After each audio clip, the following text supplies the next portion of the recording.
eye is a very complex shape, but that doesn't mean it has to be difficult.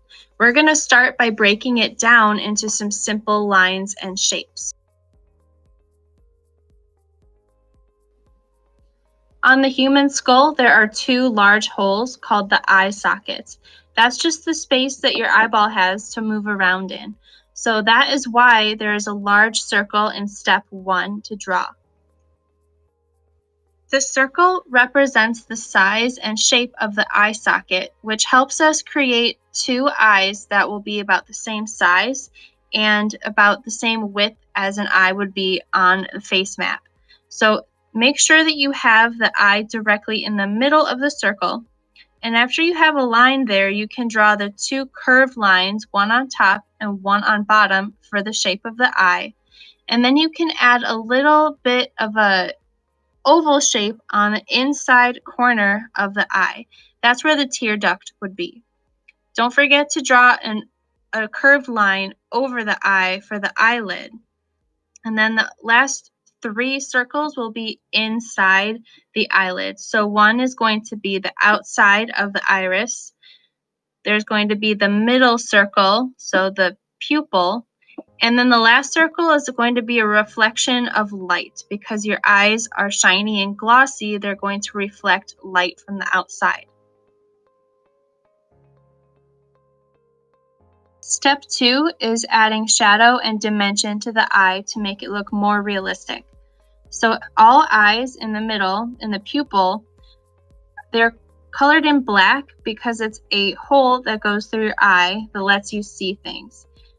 The iris is going to be colored in lighter or darker depending on if the person has blue or green eyes or darker eyes like brown eyes or hazel eyes.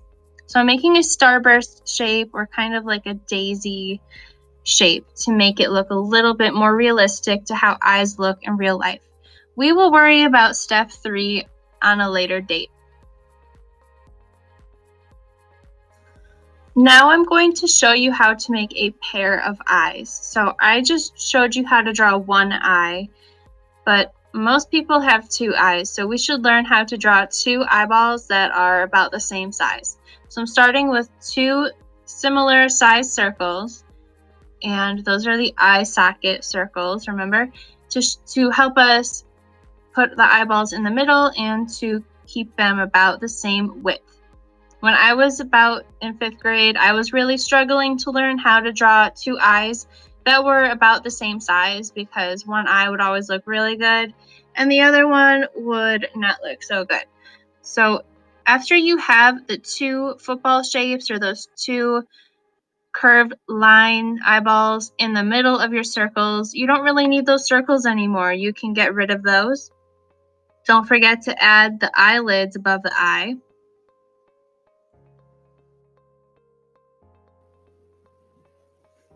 And don't forget to add tear ducts. Everybody has a tear duct in each eyeball.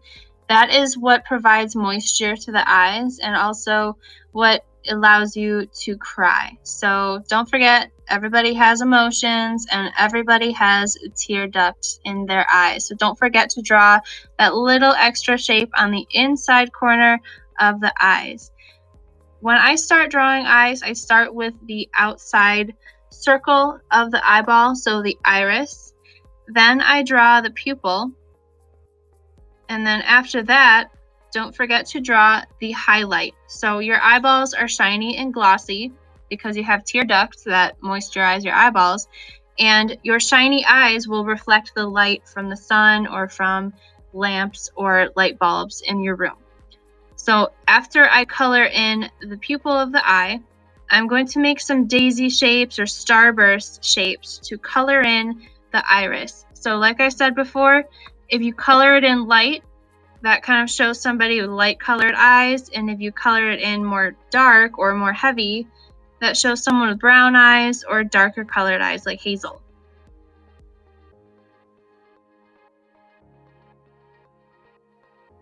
Your assignment is to draw 3 pairs of eyes, and I'm still going to demonstrate that, but I'm going to speed this video up just a little bit so you can still see how this is done.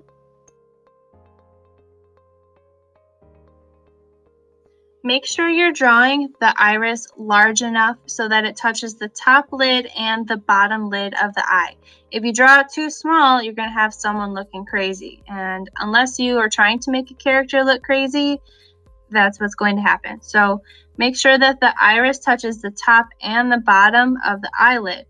If you look at a person in real life, you will see that an iris does in fact touch the top and bottom eyelid on a real person. So like I said before, unless you're trying to make someone show the emotion of being crazy, then you'll want to make the eyes large enough.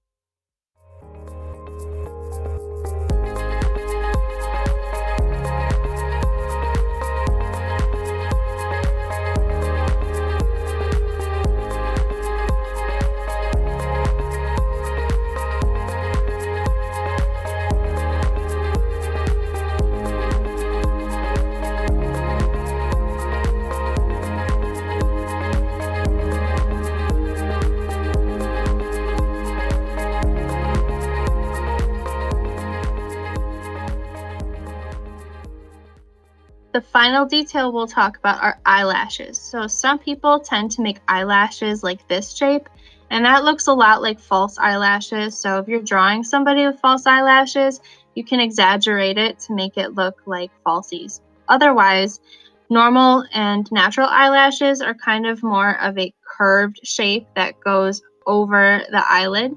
So this person that I'm drawing, this character, kind of has like mascara or eyeliner on because I colored in this shape a little bit heavy, a little bit dark.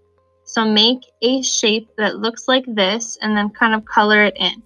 If you're drawing somebody that is male or maybe doesn't have makeup on, don't draw too heavy of a shape, but you are making curved lines over the eyelid to kind of exaggerate it.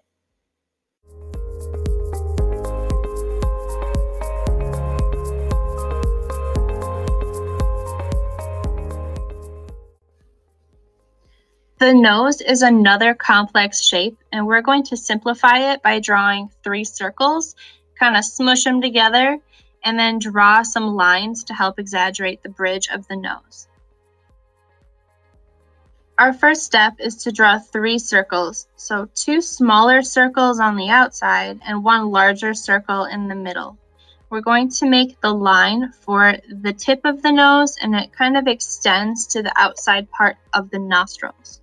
I'm going to draw it again a little bit bigger, and you can change the shape and size of the nose by making those circles larger or smaller or narrower or wider. And you can make the nostrils as wide or as small as you want to. And when you're done drawing the nose and you like the shape that you drew, you can erase those circle lines that just helped you kind of define and draw that shape. So I'm going to make a little bit of a narrower nose. This one looks like it might be more for like a little kid or a baby because it sort of has some tighter circle shapes. And then I drew 2 lines that kind of help you imagine what the shape of the nose would look like.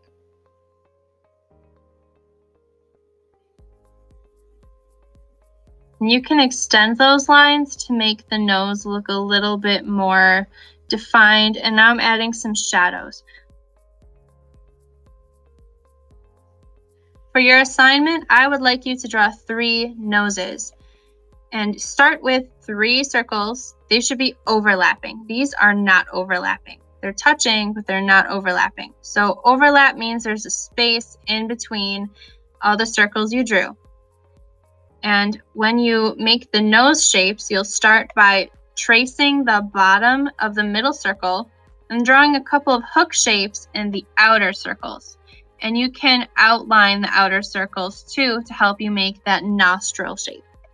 You can erase those 3 circles next because you don't need those guidelines anymore.